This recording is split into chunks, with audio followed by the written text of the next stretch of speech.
Bom, nós vamos para a segunda etapa desse sábado e vamos começar com o Eugênio, que vai falar sobre poder judiciário e transparência, vida pública e vida privada, o apelo midiático e exposição do judiciário são exigências democráticas?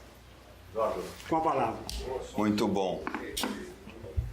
Bom, boa tarde a todos. Eu dizia para o Tércio agora há pouco que essa casa é a verdadeira prova da ataraxia, da filia e da escola de Epicuro. Embora ele diga que a ataraxia também tinha um certo ibope no estoicismo.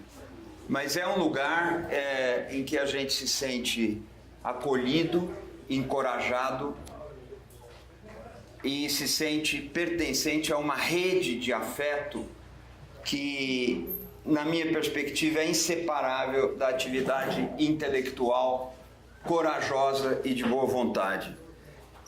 Eu vou tocar nesse tema da transparência, vida privada, apelo midiático, de um jeito um pouco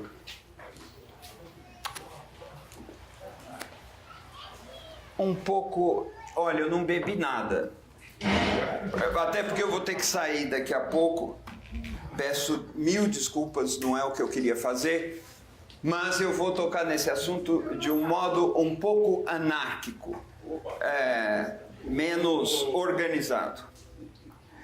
Mas vamos lá. Eu começaria dizendo que a situação poderia ser pior, mas não muito pior. Pode ser um pouco pior e seria o limite. Eu não sei se algum ministro do Supremo já tem um canal no Twitter. Acho que não, né? Gilmar Mendes tem.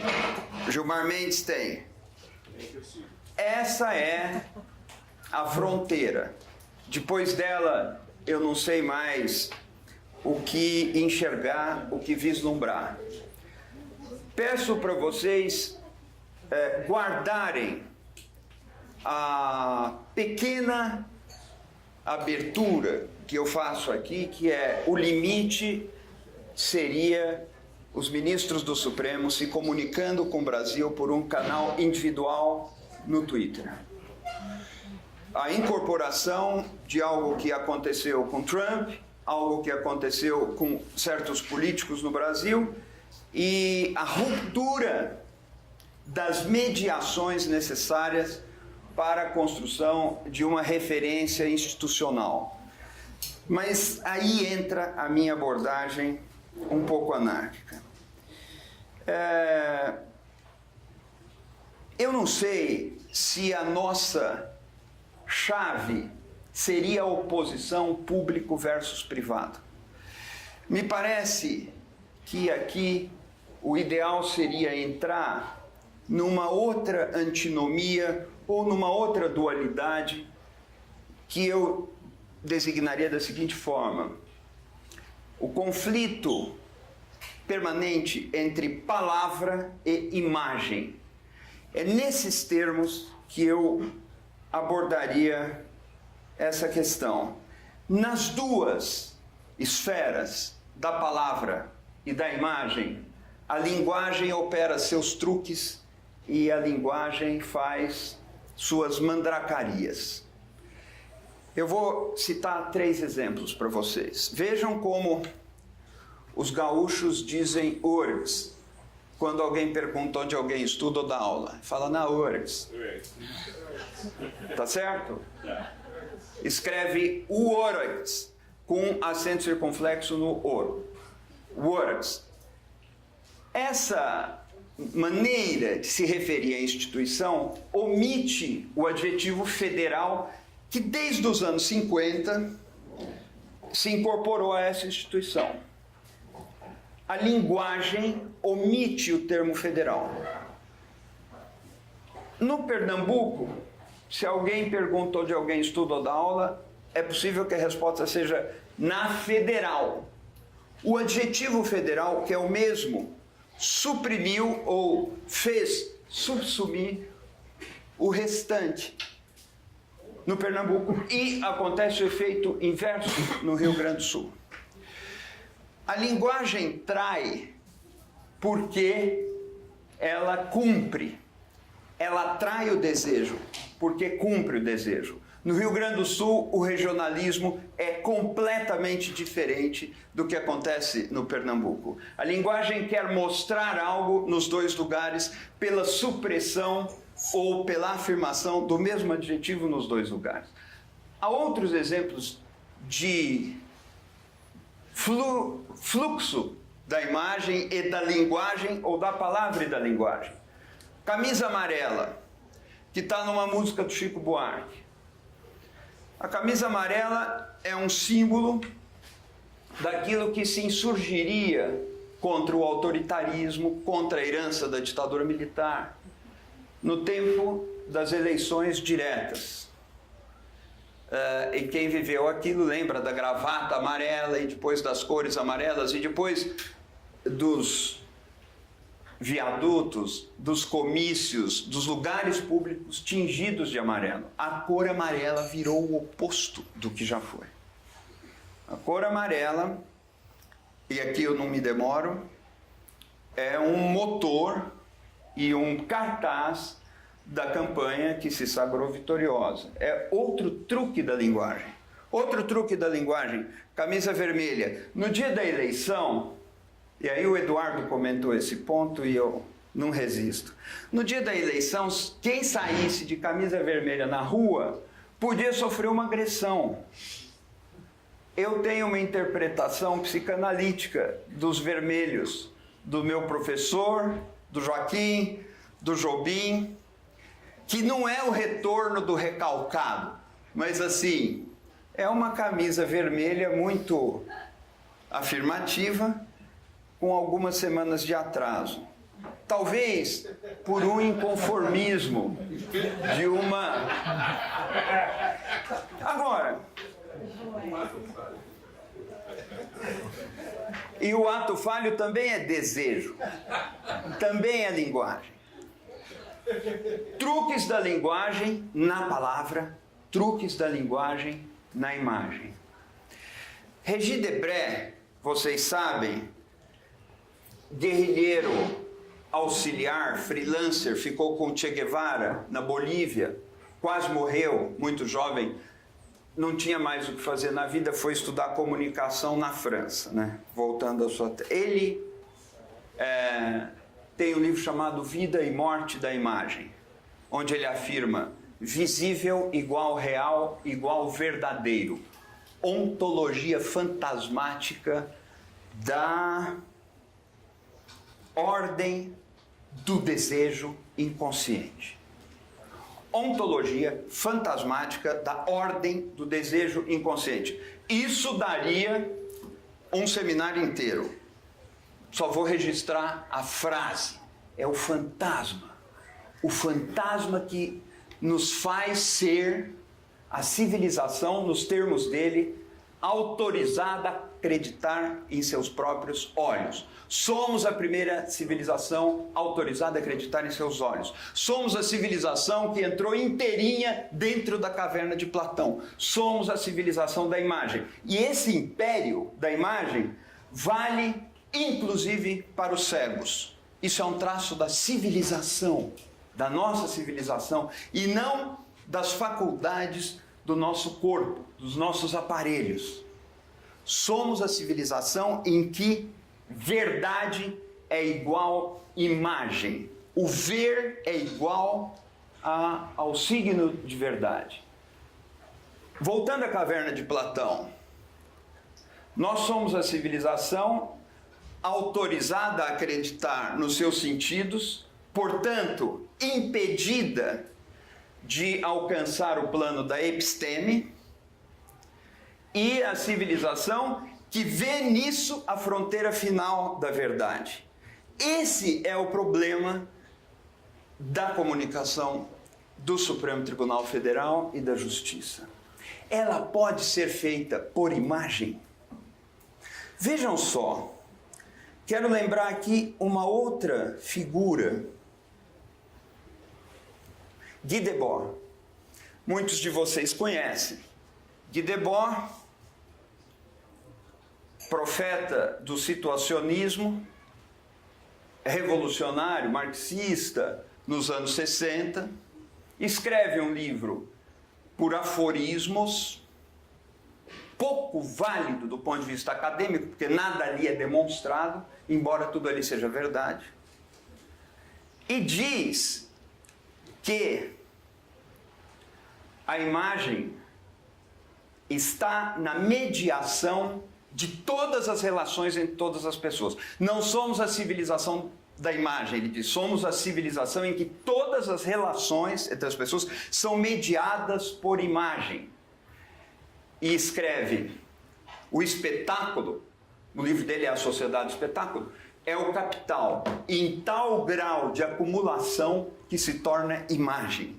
Nisso há uma inversão em relação ao que Marx escreveu, porque em Marx o capital é invisível.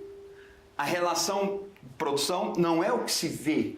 O que se vê é a negação ideológica da relação de produção. Em Marx, Debord fala, chegamos a um tal ponto que a imagem concentrou-se em capital. E o capital é tudo o que se vê e não se vê mais nada além dele. Pergunta, a justiça pode se comunicar por imagem? Ela pode se traduzir em imagem? Essa oposição, palavra e imagem, nos remete a uma outra oposição da qual nós frequentemente nos esquecemos ou a qual nós frequentemente nos recusamos a alcançar, que é a oposição entre simbólico e imaginário. Muita gente pensou sobre isso já. Mas vamos pensar o simbólico e o imaginário como outra vez duas esferas ou duas ordens em que a linguagem opera em oposição ao real, que é aquele universo de coisas que não foi banhado pela linguagem. No simbólico, nós temos o eixo da ordem, o ordenamento, e a lei, por definição, cumpre esse papel ou trafega nesse eixo. O imaginário, que não se resume à imagem, mas se resume, sim, à imagem como um sentido, a colagem do significante no significado, o imaginário é mais próprio das fantasias. O simbólico é a afirmação do não. É o interdito, é a proibição, é o veto. O imaginário caminha no sentido do goze. Você pode, you can, aquela coisa do propaganda do cigarro que é no limits, para que haver limite? Entregue-se ao seu desejo, usufrua o gozo, vá até o fim. Imaginário. O que reina aí, embora não seja a única coisa, o que reina aí é a imagem. Além daquela visual, mas o que reina aí é a imagem. Simbólico. O que reina aí é a interdição, o veto, o tabu. O simbólico começa com a linguagem interditando. Poderíamos ir também muito longe nessa matéria, mas eu só me lembro dela para perguntar: a justiça se comunica pela palavra ou pela imagem? Será que quando a justiça começa a se comunicar pela imagem, não estaria acontecendo aí uma concessão da instituição que é responsável pelo ordenamento, pela última palavra em termos, pelo fim da interpretação arbitrária ou não? Não haveria uma renúncia a essa função em favor da função do espetáculo, própria da vaidade, própria do gozo, própria do fantasma, da fantasia? Se é verdade essa pergunta, nós temos um problema gravíssimo que vai muito além de exigência democrática e cumprimento das funções democráticas da justiça, quando se dá a ver da maneira como ela se dá a ver no Brasil. Nós podemos discutir a fórmula da TV Justiça aqui, que acontece desde 2002, salvo engano. Podemos discutir por que ela é ainda singular no mundo, porque há outros poucos casos, muito poucos, semelhantes. Porque talvez sejamos o único caso em que as sessões em matéria de direito penal são transmitidas ao vivo. Porque só aqui, ou talvez num ou outro lugar, isso não importa muito. Mas não haveria aí um contrabando, uma disfunção, uma descaracterização? Deixo por enquanto a pergunta em suspenso. E nesse momento me pergunto sobre um outro tipo de coisa, uma outra coisa, sobre a transparência que aparece na encomenda que o professor me fez. Transparência. Eu diria, a gente falava de tara agora há pouco, por causa da ataraxia. Eu diria que talvez estejamos vivendo uma tara de iluminismo. Uma exacerbação de iluminismo transformada em espetáculo, a um ponto que produz a sua negação. Isso aparece em inúmeras manifestações, mas o excesso de luz não é iluminação, não é esclarecimento, mas é o efeito de ofuscar. O excesso de luz é holofote, cega e não dá a ver. Para dar a ver, é preciso que exista campo para o pensamento. A imagem cega, por isso eu lembro de Guy Debord. Tudo que se vê é o capital, tudo que se vê é mercadoria e não se vê nada além disso. Como se nada além disso existisse. Continuando essa provocação, em que democracias morrem de overdose não de luz, mas de holofotes. Eu diria que temos que falar sobre aparências. E talvez tenhamos que falar sobre excesso de aparências. É muito comum a reclamação de que no Supremo nós temos hoje uma questão de uma economia de vaidades, um ecossistema de vaidades, uma ecologia de vaidades muito difícil de administrar. Vaidades, naturalmente, individuais. Eu diria, como provocação, um problema da imagem. Não um problema de imagem, imagem como sinônimo de reputação, imagem como sinônimo de credibilidade, de conceito, mas da imagem, do imaginário, do reino da imagem.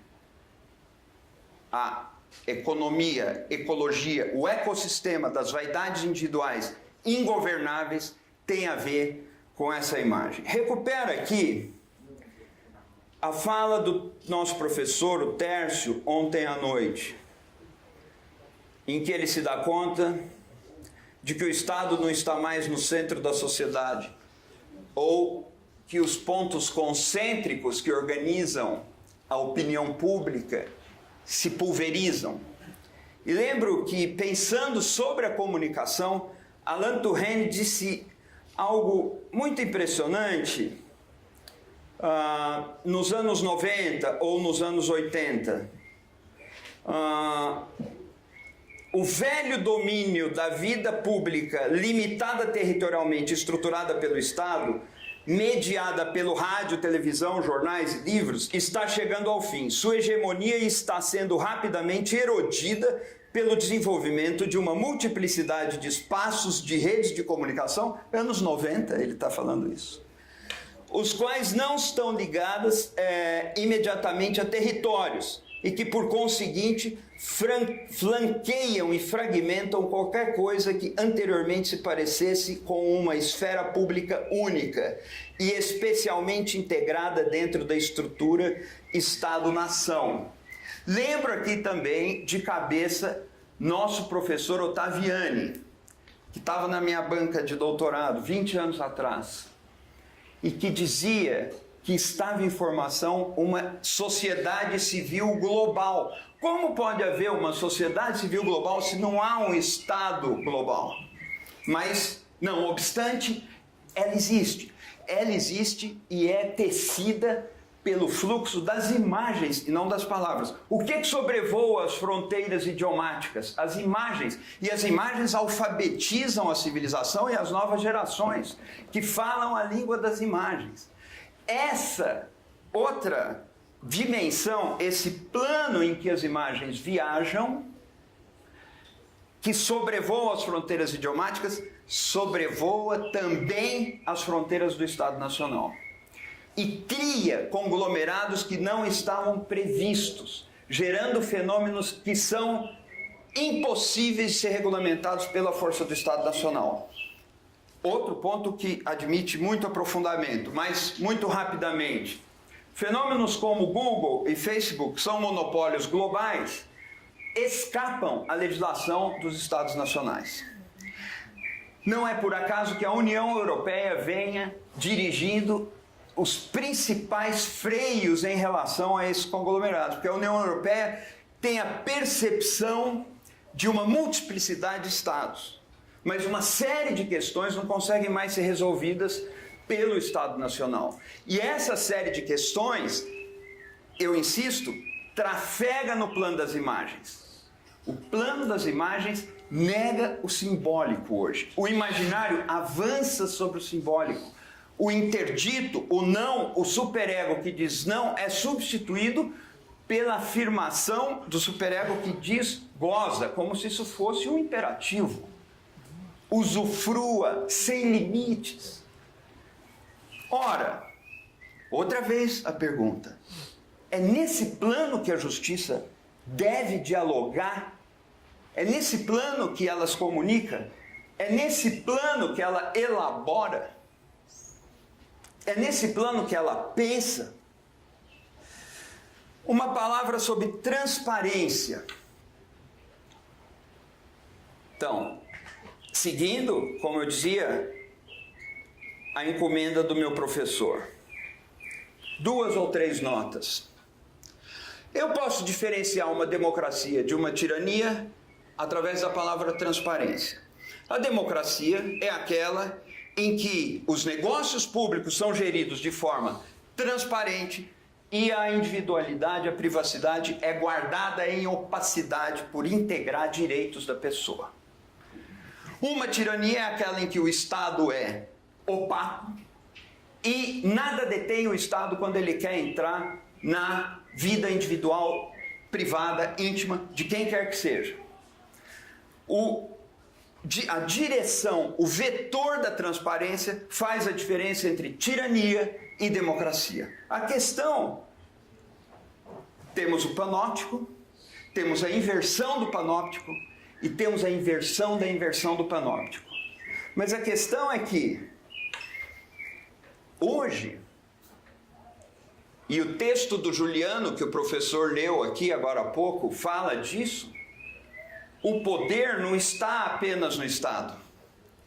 O poder pode estar nos conglomerados, nos monopólios globais que manejam os algoritmos, que são fechados.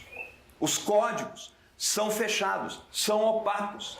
E a nossa vida individual, aos olhos desses códigos, desses algoritmos, é totalmente transparente. Nós estamos dentro da inversão do panóptico, vivemos uma sociedade em que vejam que coisa, a ordem do grande irmão se consolidou, mas os seus agentes não são autoridades do Estado. Os seus agentes são cidadãos, não bem cidadãos, mas pessoas, sujeitos de desejo, movidas pelo desejo. O exibicionismo, o narcisismo, são afecções muito marcantes do nosso tempo. Sempre pela imagem. Já se fala que não estamos mais no tempo da invasão de privacidade, mas é da evasão de privacidades. Privacidades que se evadem por prazer e assim exercem a função de vigilância ininterrupta do todo. Ora, isso poderia ser até um conceito de totalitarismo. Se todos são agentes contra todos e o poder é invisível, é opaco. Eu não quero chegar até aí, mas poderíamos especular nessa direção. Portanto, a TV Justiça, para falar numa das ferramentas, a TV Justiça, ela realiza o ideal de transparência na realização da justiça na nossa sociedade. Eu me lembro, e eu vou terminando, professor, eu me lembro quando foi criada a Rádio Justiça em Brasília. Eu, por acaso, acabei sendo parte disso porque eu era presidente de uma empresa que detinha a titularidade sobre uma emissora que foi cedida para ser a emissora da Rádio Justiça, e eu me lembro bem que naquele tempo eu achava que Rádio Justiça, TV Justiça, seria uma grande coisa, porque seria uma espécie de Concílio Vaticano II da Justiça, Concílio Vaticano II no Judiciário, porque eu pensava comigo, esses caras finalmente vão parar de falar não grego, vão parar de falar latim, e a gente vai poder, como as missas deixaram de ser rezadas em latim. Tudo bem que não adiantou grande coisa, mas esses caras vão deixar de falar latim, vão começar a falar português, então a comunicação do Poder Judiciário seria importante para educar, não o povo, mas para educar os juízes e para educar os ministros, que seriam convidados a falar a língua do povo. Mas não foi isso que aconteceu. Eu me lembro dessa época também, Márcio Tomás Bastos era contrário a isso, e depois, dos últimos encontros que eu tive com ele, ele falava, olha, foi errado, mas não dá mais para voltar atrás, não tem mais o que fazer. Mas que consequências nós temos aí nessa possibilidade de comunicação? É a exacerbação dos desentendimentos públicos entre os ministros. Falar em três coisas. O segundo ponto, transbordamentos de opiniões pessoais. Muitas vezes encorajadas pela indústria da vaidade. Não se trata de culpar nenhuma pessoa. Isso não decorre de má intenção, não decorre de fraqueza de caráter. Isso é uma ordem civilizacional da qual muitas instituições não se deram conta e contra a qual muitas instituições não conseguiram se proteger. Em terceiro lugar, além dos transbordamentos de opiniões pessoais, a banalização de manifestações fora dos autos. Por algum motivo, quando uma pessoa se acredita, um ministro se acredita, a instituição em si, e leva para a comunicação, leva para o espetáculo, leva para os holofotes as suas questões pessoais postas nesse plano, a dispersão da instituição fica mais possível, fica mais ameaçadora.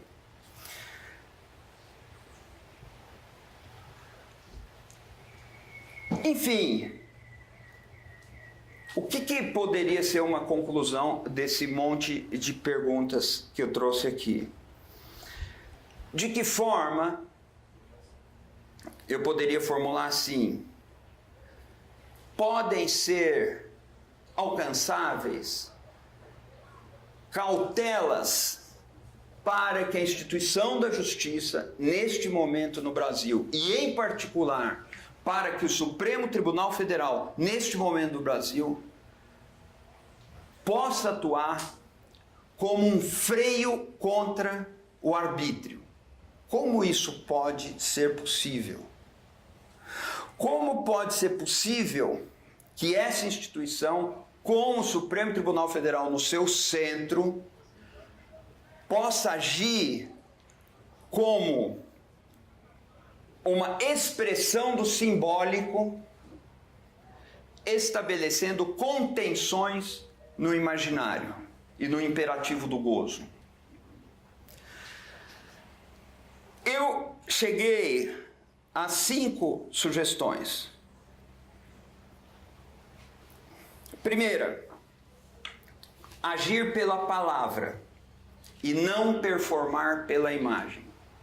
Se há um lugar em que a palavra é insubstituível, esse lugar é a justiça, esse lugar é a aplicação do direito, a aplicação da lei.